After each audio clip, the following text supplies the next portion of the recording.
Okay, good morning. Maayong buntag. Praise and thank the Lord for this time of worship and how God has blessed us. Nagstart sa ito ka pagkinabuhi, no? Hindi horse na ito, hindi hatas dito o praise and thank the Lord good. And also, especially for this time of worship, nag-iilalagtan niya together.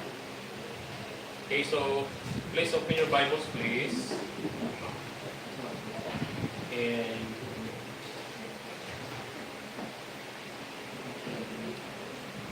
in 1 Corinthians chapter 14. 1 Corinthians 14.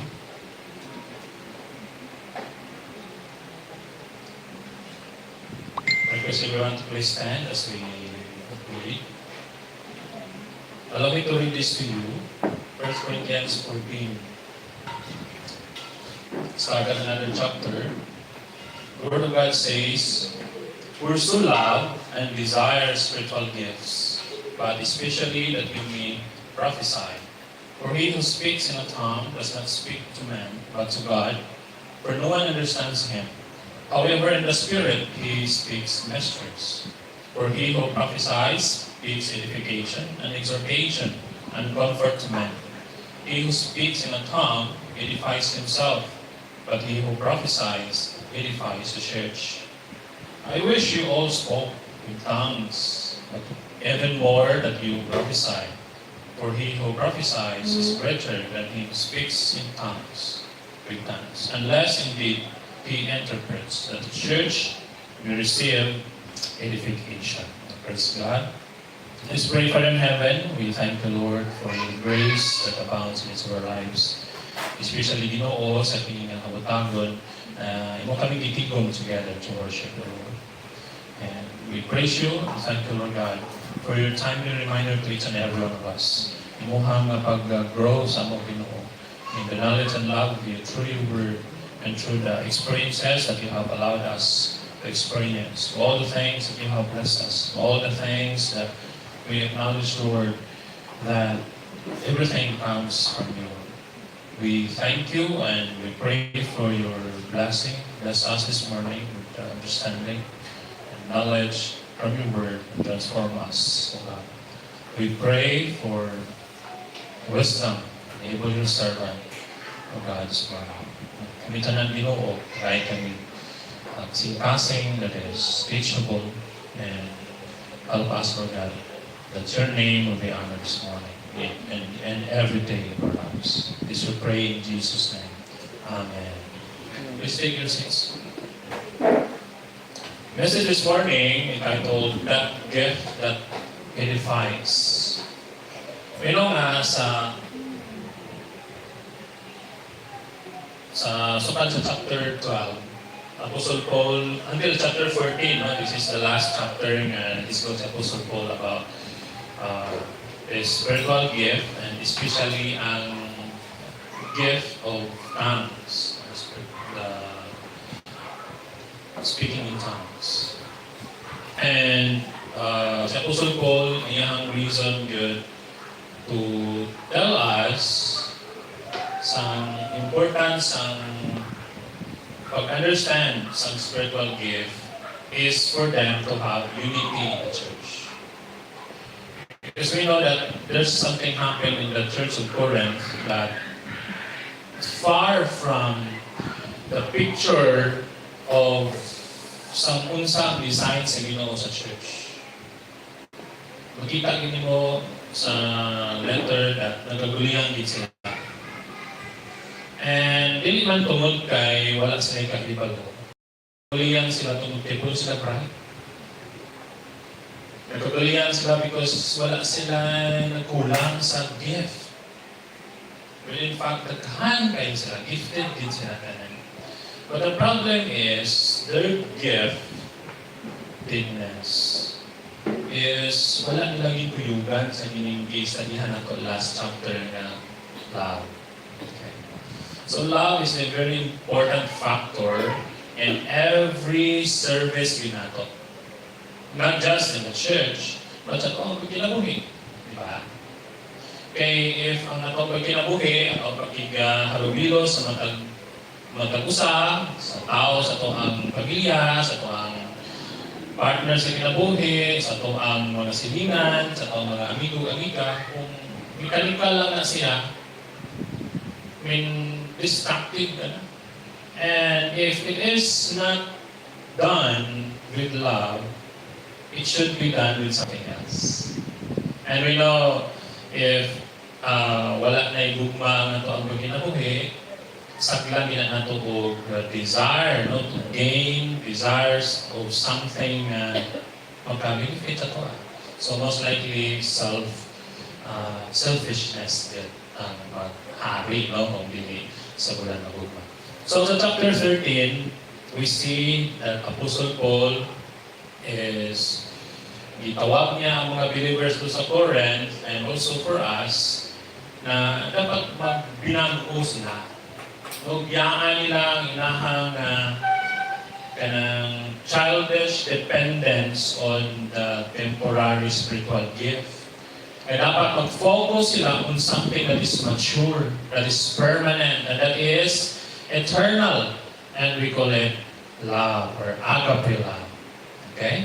Spiritual gift like tongues, prophecy, knowledge, they're important. Important din sila, no? Especially nga magkinabuhi pa kita. And they're important in the church. They're important tool for a time. But in abot sa panahon, tawag na to, in eternity, it will cease their purpose. And what's left is ang gugma na lang yung mahabilan. So, we've learned last time that we need to focus on what is eternal.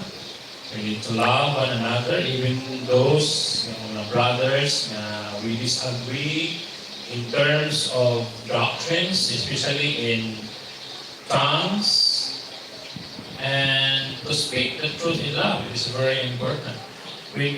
If ang atong pagkinabuhi, ituyugan nato sa pagkigugma, we'll gain the right to share the good news of God to people. Because i-simplify man nato ang gugma niya, no? So for today's passage, Paul, sa chapter 14 all the way to last verse, ipakita ni Apostle Paul ang importante sa love, but we need also to pursue, to desire spiritual gift. And this spiritual gift should be pilugan na to sa gugma. Manang ito niya sa chapter 13 verses 1 to 3. And the main purpose ng paghatag ng service gift of mga spiritual gift to the church is para build up ang church. Hindi ma-build up ang individual, but ma-build up ang church. Ito kina siya when we acknowledge that if we focus on extending our hand, naagitay mahuman, naagitay ma-accomplish, and ma-accomplish na to isang betterment yun para nato tanan.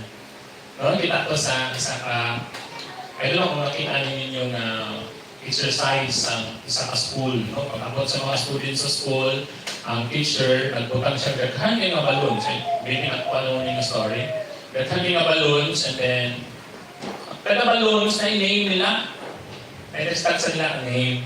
Ang ingon ng teacher, balon may ipaburot ka, ito nagkakak sa classroom. Ang ingon ng teacher, kinsa man to, makita ninyo una ang inyong pangalan, may makita ninyo ang pangalan by the end of like 5 minutes,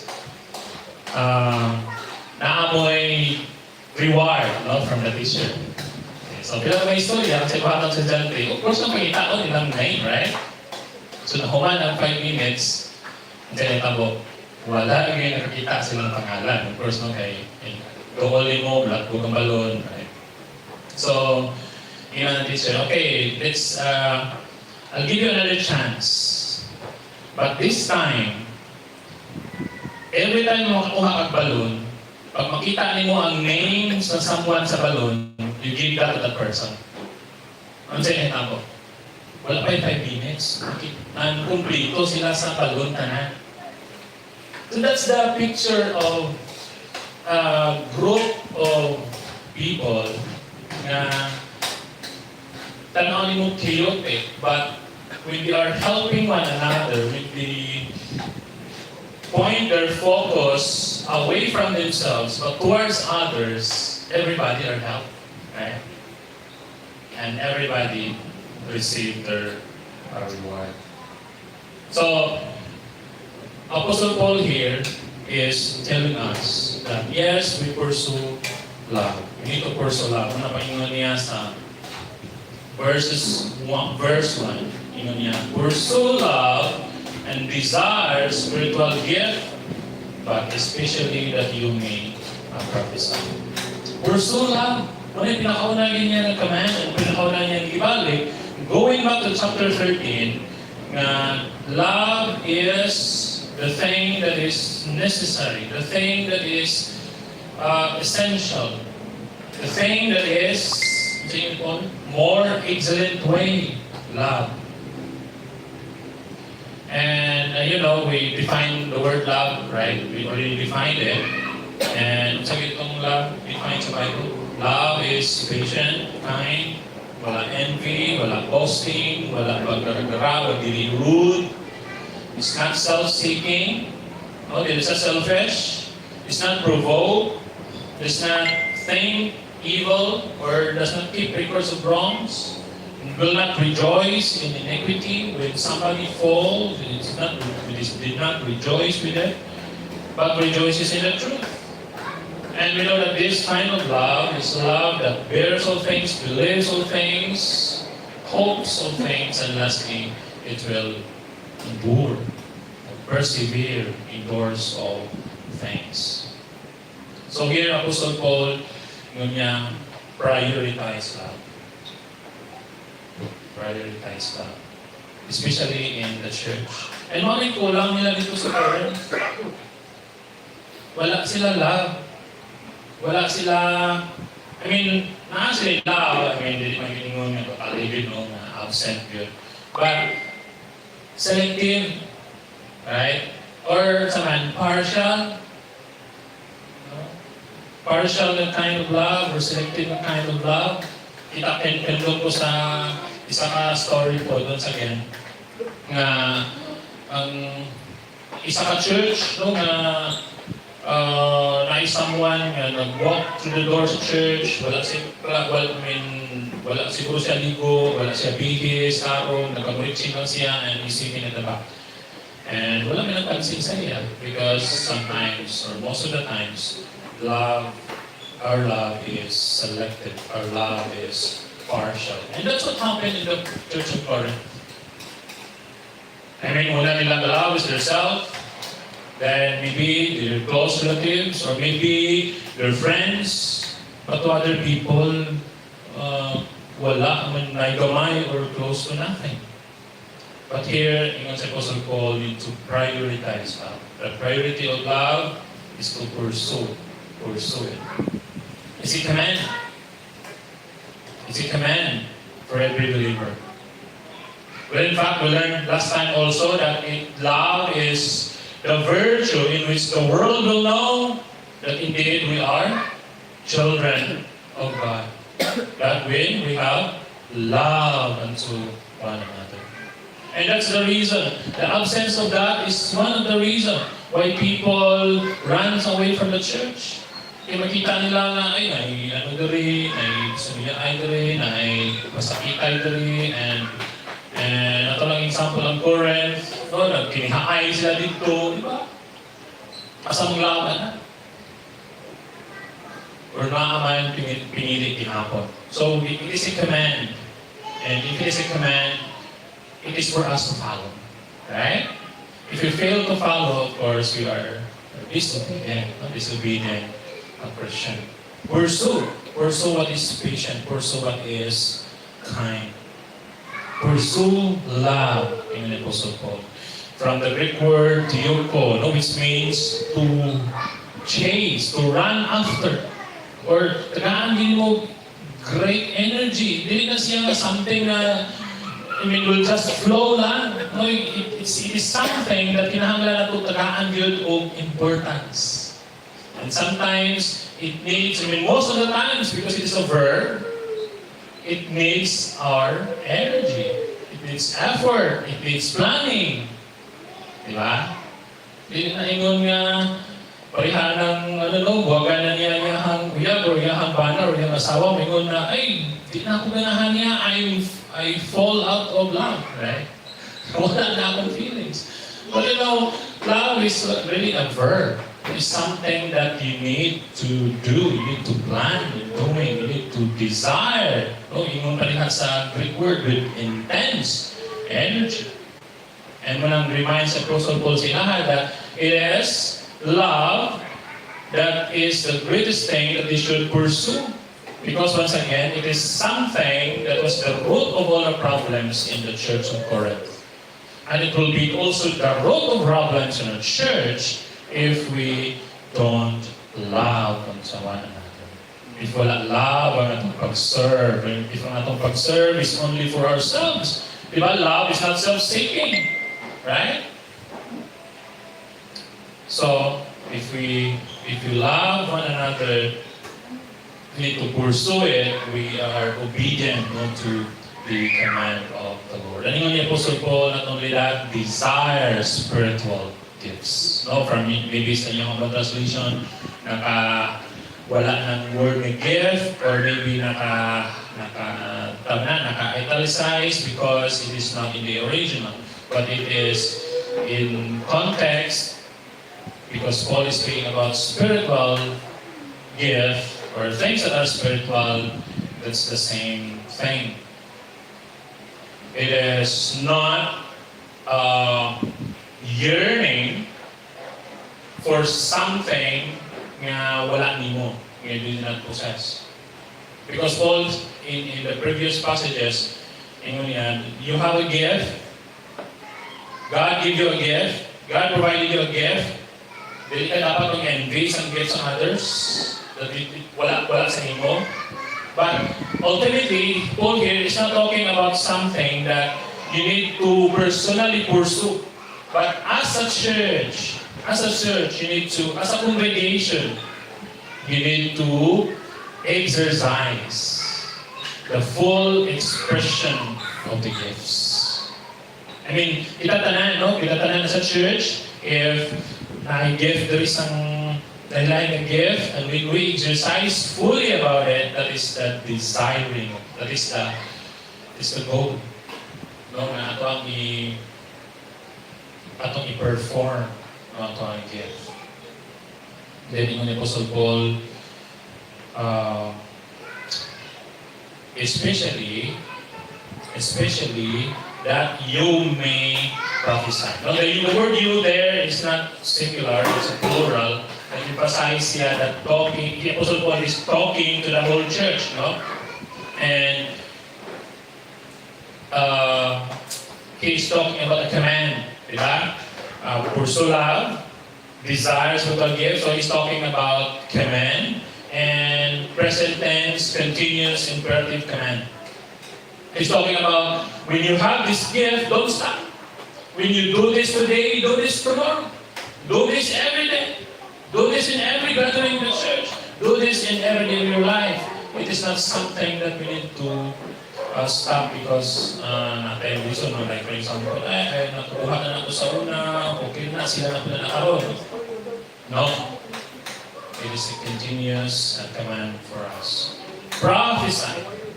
So here makita na to, Paul is prioritizing love, but then yun nga, desire spiritual gift, especially that you may prophesy. Prophesy or prophesying means to speak before, from the word pro and vie, meaning before, meaning to speak. It means to stand before the congregation, sama sa itong ibuhat karon, to stand before the congregation to proclaim the word of God.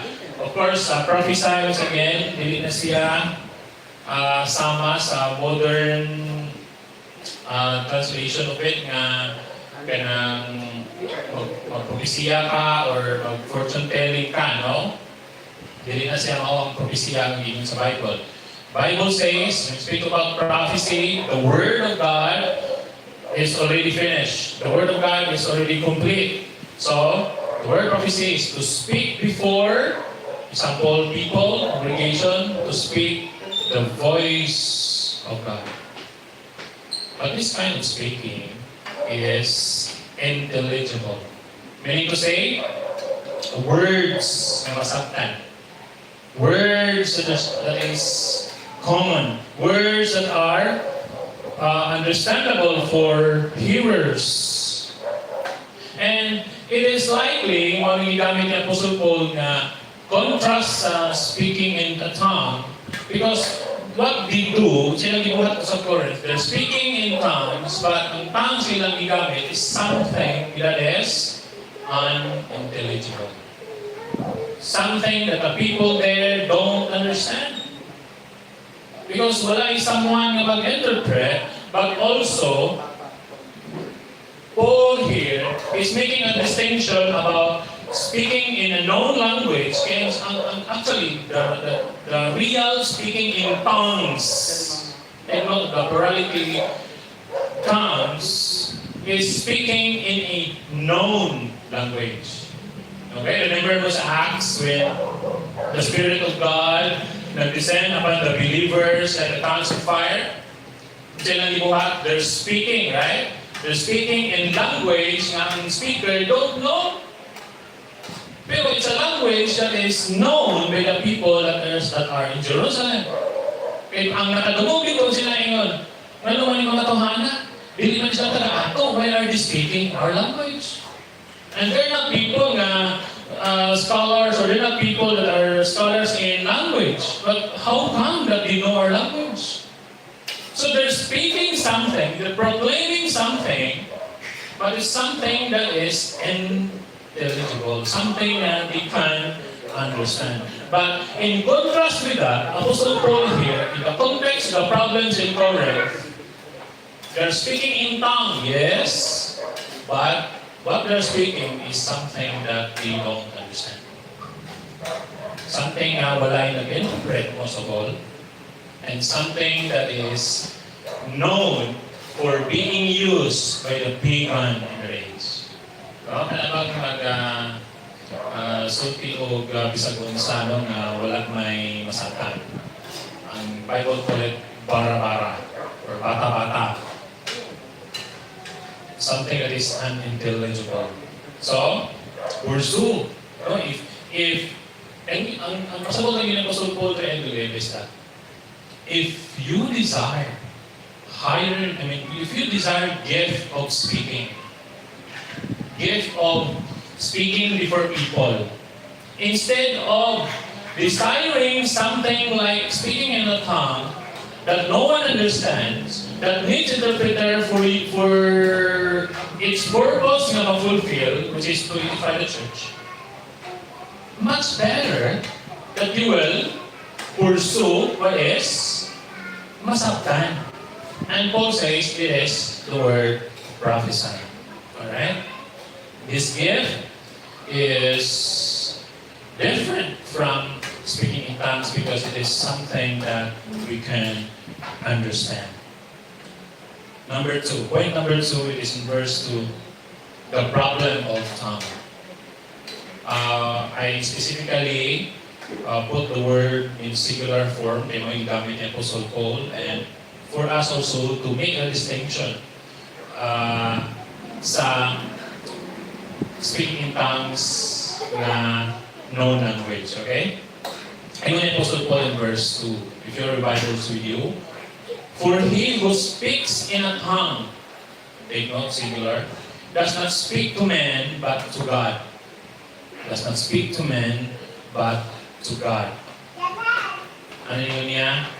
For no one understands him, however, in the Spirit he speaks mysteries. Okay, notice, Apostle Paul once again, he's talking about speaking in a tongue, singular, person looking for prophecy. And prophecy and tongue, they're both speaking gifts, but they are opposite. They're opposite in a sense nga, number one, he who speaks in a tongue does not speak to men. He who speaks in tongue does not speak to men. Okay, balik ko once again. The word we got the Apostle Paul is singular, indicating that he's talking about the false, gibberish form of a tongue that is counterfeit na gamit nila sa Corinth. Nga naman, they're copying sa pagan religion in their age na with their worship, they're speaking lahi-lahing language. They're speaking mga barang-barang words, but no one understands. No one interprets. And even Apostle Paul, in difference, the problem because it is talking to men. Talking not to men, but to God. Okay? It's talking to men, not to God. And Apostle Paul, ingon niya, na for no one understands him, however, in the Spirit, he speaks mysteries. So, unang problem, he's talking to men. He's not talking to men again, once again. So, what's the big purpose sa spiritual gift? To edify the church, to build the church, to speak to men. Pero what's the problem with the tongue? It's not talking to men. So, it's not beneficial to them. Okay, it's not beneficial to them because it is not talking to men. But also, but to God. Some people will say na in a verse, yes, I'm speaking in tongues, so kumistori sa tao. That's correct. But some people will say, I'm talking to God. Even the Apostle Paul, talking to God. But you know what? A careful study of the word is referring to I will say definite article, like the God. But in other way, he's talking to a God, small letter G, God. So it's like this kind of language, speaking in tongues, singular tongue, is non-language, it's gibberish, it's false, counterfeit to real speaking in tongue, but also it's talking to their God. Nagstorya siya to their God, not to the true God, but to the God. Mga pagan God nila. Okay? So muna yung ginakapi. They're talking to their pagan God. Okay? So, what I'm talking to you right now is the false speaking in tongues. Okay? Not real speaking in tongues, which is one sa Acts and once again, intelligible siya. And it is yung pagan worship nila sa mga pagan religions, gibberish is yan. And kung mo, okay, the Bible, wala yung nag-iwan ng Bible na kung you're talking to God, to the true God, when you're talking to the true God, you'll speak something that is not understandable. Right? Remember mo when Jesus Christ in his high priestly prayer, is he using different language? Is he using language that only he, Jesus, and God the Father can understand? No. They're using the same language in which people can understand. Remember when Jesus Christ is praying for, para sa kay, sige na itong bibuhin niya, Lazarus? He prayed to God, right? Is he saying something na hindi nito masaktan? Nga wala na pag-listen si John to record? John the Beloved to record? No. It is something that is understandable. It's something that is understandable. And even any believer talking to God in the Bible, they're talking in normal human language. They're talking in normal human language. Another problem sa speaking in a tongue is that no one understands him. No one understands him.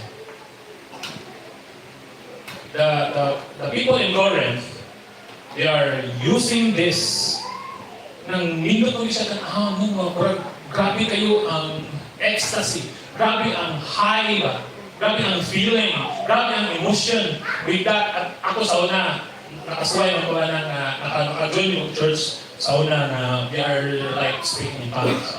Grabe din ang ecstasy. Talagang mag-rebound ang talpugo. About yung balhibo because, I don't know, about may yung balhibo tungod kay, it's more kag na cringe, like something hindi man ni usual, hindi man ni, hindi ka kasabot. But maybe it's ecstasy, the tune, no? Nakaginay effects ang human emotions, ang music, the tune, o kaya ng pabalik-balik nga mga rhythm, sa mga effect. So, muna ginagamit po sa worship of mga idols or pagan worship.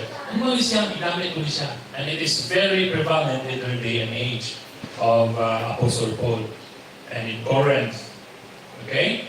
So, grabe ang display, grabe dramatic display, speaking in tongues, in a tongue that they don't understand, and then they will malipong, maunsa, mahigda, ligid-ligid, and all that. Okay? So, wag ko mag-isgot o ng specific na kind of group, but Apostle Paul here is likening this kind of problem sa Corinth to a pagan religion in their surroundings. Ano siya desire sa Ginoo sa church? Gusto ba sa Ginoo sa church nga? Okay, church, sunaan niyo sa yung palibot. Mga ba na yan gusto? Even in the Old Testament, gusto yun sa Ginoo that the church should be different. Muna niya gagitan ang word ng holy. You are set apart. If the pagan religion in your day and age, muna nilang ginagawa, they're offering their children to idols, don't do that. If they are doing this in their worship, don't do that because you're different. Their gods are mutes. Their gods are not true. Their gods are idols of stone and ivory and dun sa panagya. But our God is true God.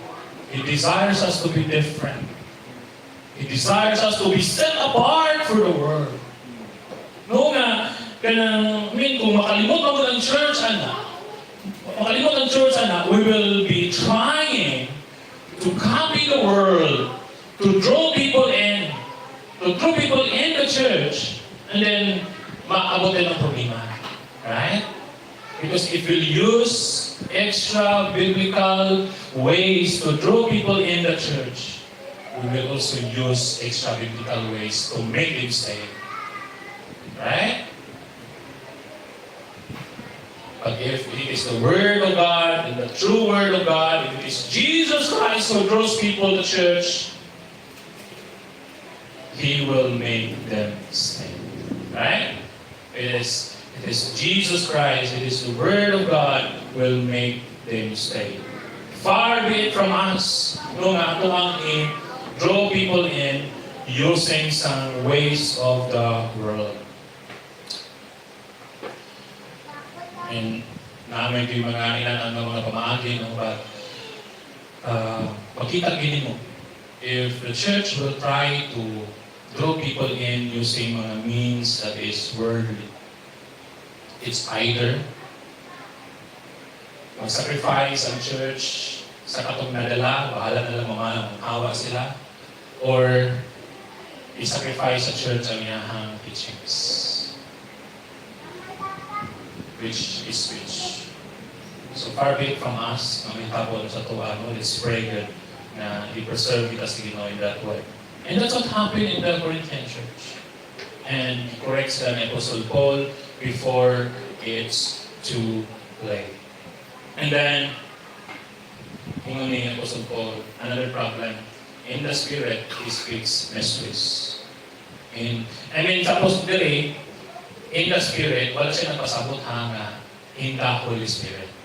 But ang original ring word is in His own human spirit or some demonic spirit na nagsulod sa iya. He speaks mysteries, but this is not a mystery that is ingon sa pulong sa Ginoo that He reveals sa Ginoo, but they are mysteries of pagan religion, mystery religion. And also, another problem of speaking in this kind of tongue is that it violates the purpose of the gift. Ano sa yung purpose of the gift? Once again, Edification sa church. The church will be built up. That there will be understanding. That there will be knowledge. And without understanding, knowledge, and wisdom, there will be application. There will be change. There will be transformation. But paano naman ka ma-transform kung you don't understand what the people are saying? Right? So, the authentic spiritual economic is that the Spirit of God produce the gift in us, give the gift in us, and then use that gift for human comprehension. Alright? So whatever gift it is, no? Ngayon ka, gift of prophesy, gift of mercy. So, use that gift so that the other person will be blessed. Right? But the problem in the counterfeit Corinthian practice is that they're using their own spirit or demonic spirit maybe, and then the effect is that unintelligible, gibberish words, and then they say that they're talking to God. They are ministering to God. They're praying to God. They're ministering to God. And that way, it's the purpose of the gift. Because, una-una, the purpose of the gift is to minister to men, not to God. And, ito ha, God is not incomplete. That kinahanglan pa nato siya i-minister. God is perfect. God is perfect. Therefore, speaking to God in a way that is unintelligible or mystery is pure paganism. And they're not speaking really to God, but they're speaking to their unsa nga God ang ilahang ginabuhat. Alright? So that's the problem of speaking in tongue. And third point here in verses 3 to 5 is that the purpose is edification. So palibalik na, and even all throughout this chapter, the purpose of the gift is edification. Ito ni Apostle Paul, but he who prophesies speaks edification. And not just edification, but also exhortation and comfort to men. Edification, building up. Okay? Prophecies speaks edification. In contrast sa ilahang tongues, counterfeit nila na tongues, prophecy is preaching the truth. If you preach the truth will be heard by people. And the truth that is heard by people will set them free. And paano mo ka ma-set free something that you don't understand? Right? So that is what's important sa prophecy. It produces the building up of truth, the encouragement to obedience, and the comfort. Comfort for those in trouble. And that's the desire of God in the church. When I comfort, when I obedience, diba? Kung maminaw ka something that you don't understand, how can you obey? Paano man ka magbili? Paano man ka magsunod sa something that you don't know, that you don't understand? So, that's the purpose of the gift.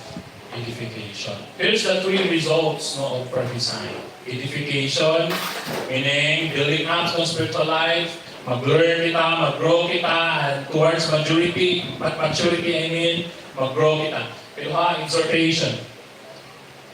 Motivation na to encourage us, to encourage the congregation towards a new kind of behavior.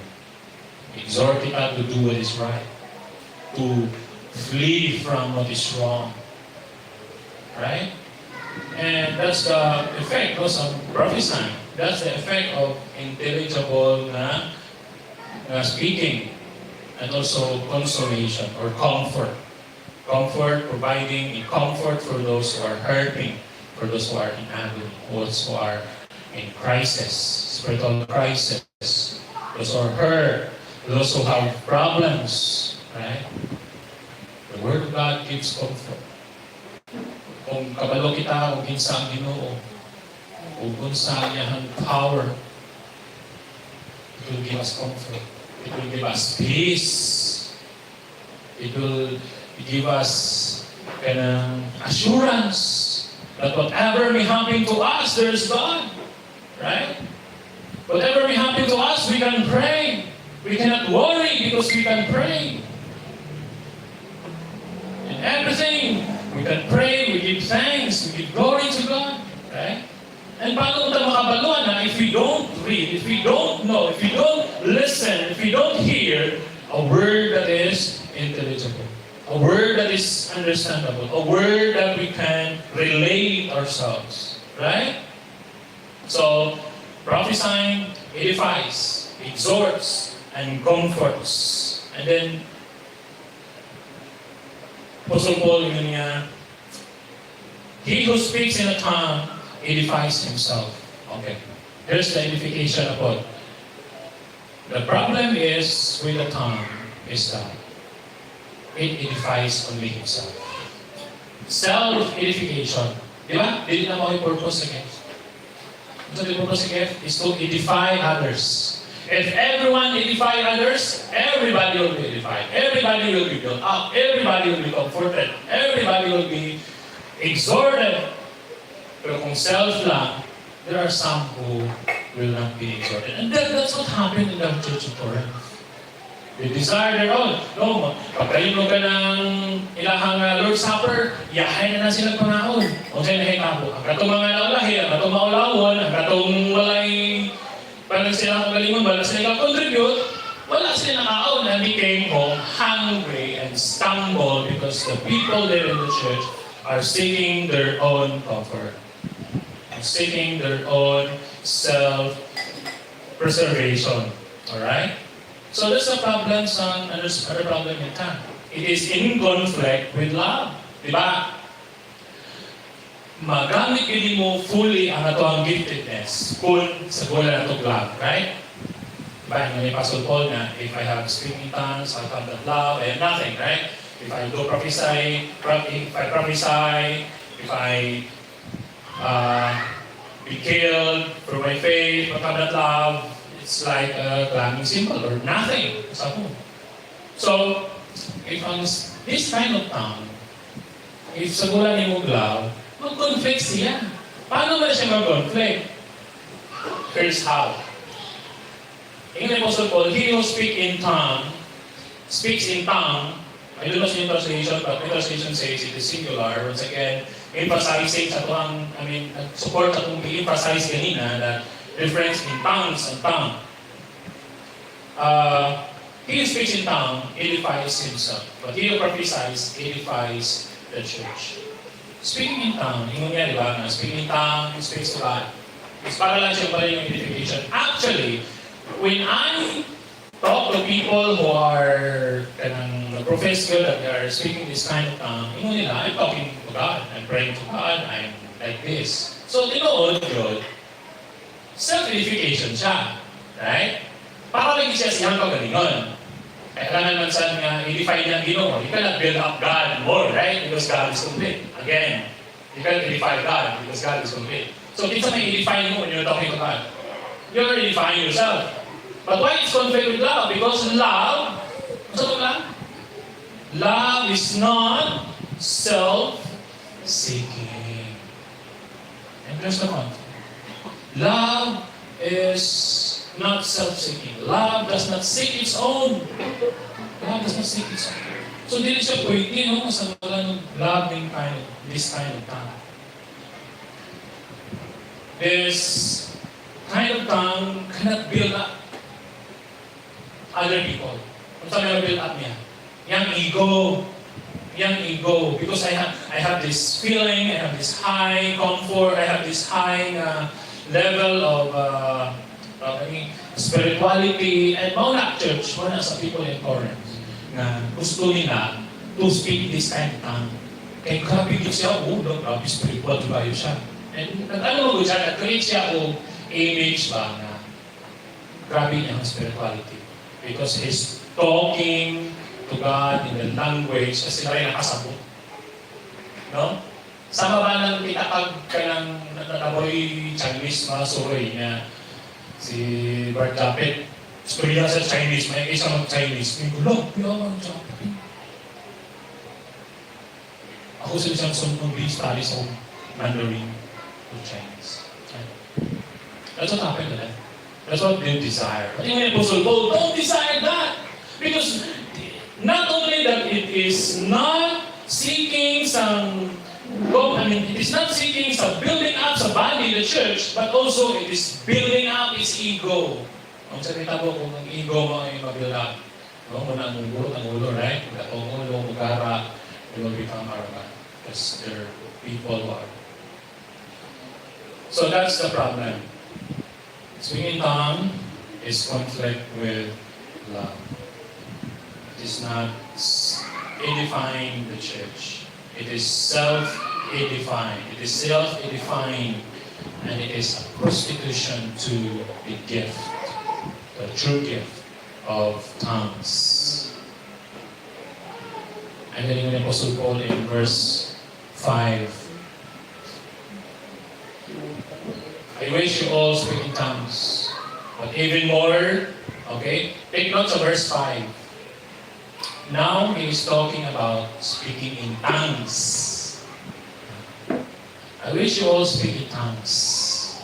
And now, I want to, again, make an emphasis na this, I believe, as what also mga theological scholars believe, that emphasize ni Apostle Paul, ang speaking in tongues are those speaking gift that is intelligible, masaktan. And mga na siya gigamit, again, muna gigamit itong sa church sa Jerusalem. They are knowledgeable, people understand them, and so to speak, for them, it's like prophesying, right? Sa katong mga nakasabot, it's like, bato kag China, kaya mo naman ito example ganina, and you're preaching there in the language of Chinese. And even though wala kayo prior knowledge of that, so you're speaking in that kind of tongue. So that's an example of these tongues. Tongues, plural, because they are different languages. Ang tongue, singular, is only one because there's only one kind of gibberish language. Katorang language na hindi mo masaktan. Tanan, there are only one. Okay? Tanan, there are only one. Yung Apostle Paul, and then, for he who prophesies is greater than he who speaks with tongues unless he interprets. That is the church and we receive edification. So, that's the time that's only speaking in tongues in plural that edifies the church. And what's the time? That's the time when someone is interpreting it. That's the time that the church will be edified. When someone interprets the tongues. But take note, hindi siya mag-picture sa believers in Corinth. Because the picture there is that, sama yan ni Carol, that someone is talking, then someone dito, hindi parok, istorya siya po, na po siya ang istorya, and someone there, na po parok, na po siya istorya, speaking in tongues siya, lahing ang istorya, and ito so yun, ako lahing istorya. Walay order. Walay unity. And most of all, walay na interpret. If na interpret, the church will be edified because they will know sa iyang istorya.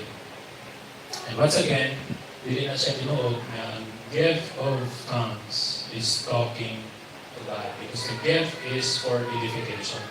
And God doesn't need edification. And the gift of tongues can only edify if someone is interpreting it. Muna yung Apostle Paul, if you desire something, desire the gift of prophesying. Because tongues that is interpreted is the same as prophesying gift. Speaking intelligibly to people, and not only that edify, but also exhort, but also gives a comfort. Alright? So in summary, as we go to end na sa pang preaching, here makita nato that the correct ni Apostle Paul ang ilahang chaos sa ilahang worship. Na ang ilahang worship is like satanic counterfeits.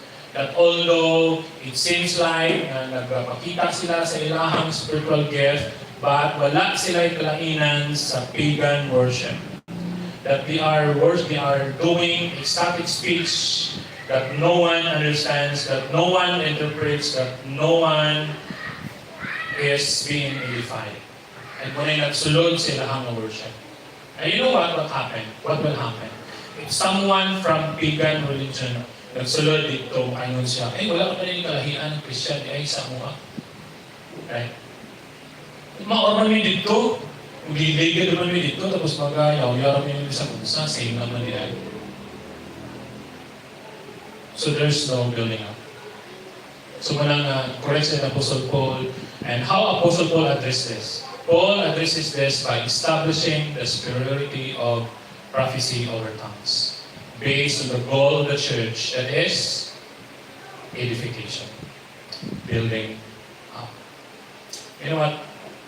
Anything, once again, in chapter 13, any gift that has been used out of love, binigyan na siya makabilang.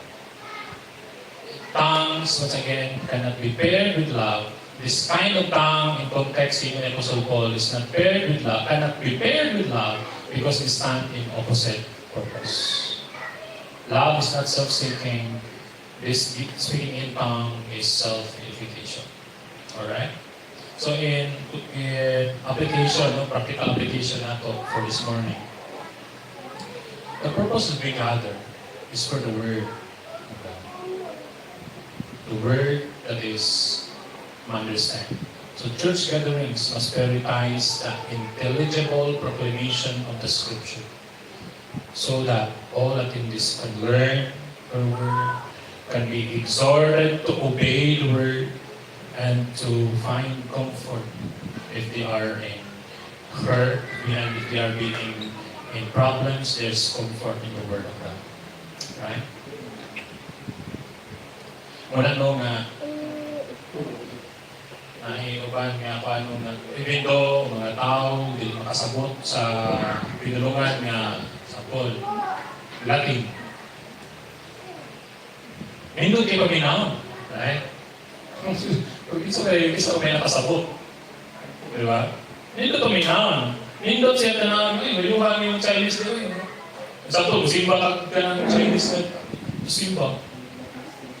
Sulod lang ka, hamham na lang ka, pero pang preaching, wala kayo masabtan. Wala may subtitle, no? Wala may subtitle. And, muna siya, dapat itong gathering must be intelligible. So that we go out from this place comforted, learn, we are edified, right? And we learn something. And also, guard against emotionalism. The church must defend against sensual, feeling-oriented, or pagan practices diluting biblical truth. And kini magong emotionalism sa church, mo siya diha magsugod ang bisan unsa na lang klaseng pamaagi sa pag-worship. Bisan unsa ka gusto, di ba? Yung tanong nga kanang ay nindot ni nga inalingon natong worship kay nindot sa feeling. Right? Pero mo rin ka man sa Ginoo sa worship. Ano sa inyo sa Ginoo sa worship? You must worship Him in spirit and in truth.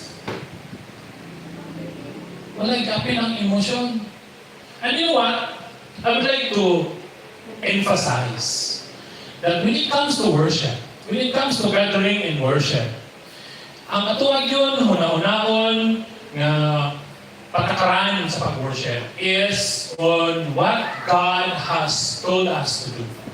Dili nga unsa atong feeling. Namo kay idea, no? Ako lang emphasize na pamanapang time. Namo kay idea na ay pwede ra na nato buhaton kay wala man nag-iingon sa Bible nga bawal. Right? And naapoy idea nga dili na ito nabuhaton kay wala na siya giingon sa Bible na mo'y buhaton. Asa sakto. I hope and I pray nga ito ang buhaton is katong ikaduha. Dili na to na buhaton tungod kay wala na giingon sa Bible nga maoy buhaton na to during worship. It's very crucial and it's very nang delikado kaayo if we'll do something that is apart from the Word of God, especially in worship. Kinunto mo, by the time when David gusto niya dalahon ang Ark of the Covenant to the place, I believe in Jerusalem. But then, tungod kay, I don't know kung nakalimot pa si David or nawala na lang din siya sa iyahang mahuna-huna. Nga, during that time, instead nga, ang tawag pagdala ang Ark of the Covenant, diba? Dalahon siya sa duha ka priest or Levites, right? Dalahon siya, pasanon siya, ay pull, and then maglakaw sa position. But what happened, idala nila, gamitan nila o kariton, no? May ligid, may ibaguroy. Ano siya nitabo? Naabot siya sa punto na napandol ang ligid, padulong mahulog ang Ark of the Covenant. Okay? I forgot the name of the man, but because of his kagustuhan na hindi mahulog ang Ark of the Covenant sa yuta, because they believe it's holy, because it is holy, right? Yan ang gihika. Kaya pala hindi mahulog. So sa tumanaw na, it's a good thing, yan ang gibuhat. Yan gihika, kaya pala hindi mahulog, because it is a holy thing. But what happened? God struck that person with death. Why? Because he's not worthy to touch the Ark of the Covenant. He is not to worship God that way. He is not the priest, he is not the Levite. Right? No matter unsa ka nindot ang atong purpose, unsa ka nindot ang atong desire, but when it comes to worship, we must follow unsa ang ikaman sa Ginoong worship. Muna nga, we must guard ourselves against emotionalism because it is the very thing that will drive people to worship God in the way that you want, not what God wants. Alright? And that's what happened in the Church of Corinth. And you know what? Little by little, ang pag-start sa emotionalism, mura na siya ka ng ice nga nag-roll down from the top of the mountain ng ice, tapos pag-ligid-ligid niya, naghinahini siya kaya ako until na yung mabalansa, hindi na siya kaya na, hindi na kaya mabagal. That's what happened to churches that succumbed to the idea that they can worship God anything, any way they want. That is not what God has wanted for the church to worship. So guard against emotionalism. And would like to encourage you to tell the elders, tell me if I've started na maging emotionalism na drive sa worship. Because dangerous na siya na path. Number 3, test the spirit. Believers must ensure their worship is characterized by rigorous self-control and divine order, rejecting any loss of conscious awareness. Any loss of conscious awareness. Satan produces mga phony counterfeit that if mawala kita sa itong ang understanding is makainugit ka nga, wala, kasi hindi mo na siya. But we need to test the spirit to ensure that worship is characterized by self-control and high order. Right? And that is the remind Apostle Paul sa believers in Corinth. That is also a timely reminder for all of us. Let's go to the Lord in prayer. Father in heaven, thank you, Lord. Thank you that you desire worship, but also, Lord God, you guide us as we worship. It is you who wants us to worship you in spirit and in truth. And you give us this opportunity and also, Lord God, clear commands on how we should worship. So Lord, help us and guard us against emotionalism, against disorder, against disunity, against self-imposed ideas, especially in times of gathering and worship. Lord, bless your church, bless your people. This was in Jesus' name. Amen.